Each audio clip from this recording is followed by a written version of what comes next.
अस्सलाम वालेकुम दोस्तों, कैसे हैं आप सब। आज हम विक्स से एक डोमेन जो हमने बाय की हुई है उसको कनेक्ट करेंगे अपनी होस्टिंग के साथ।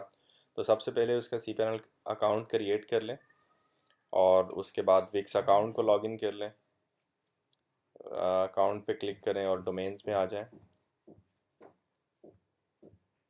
यहाँ से डोमेन नेम सेलेक्ट करें और एडवांस।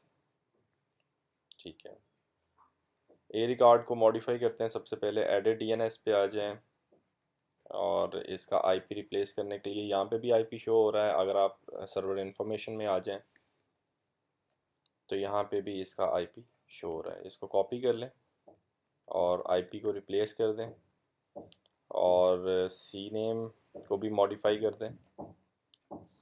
डोमेन नेम इसका जो है वो कॉपी कर लें। ठीक है, और यहाँ पे भी डोमेन नेम चेंज कर दें। ठीक है, अब इसको सेव कर दें। Save changes. आपकी डोमेन जो है वो 24 से 48 घंटे में आपकी होस्टिंग के साथ कनेक्टेड हो जाएगी और देन आप अपनी होस्टिंग को यूटिलाइज़ कर सकते हैं।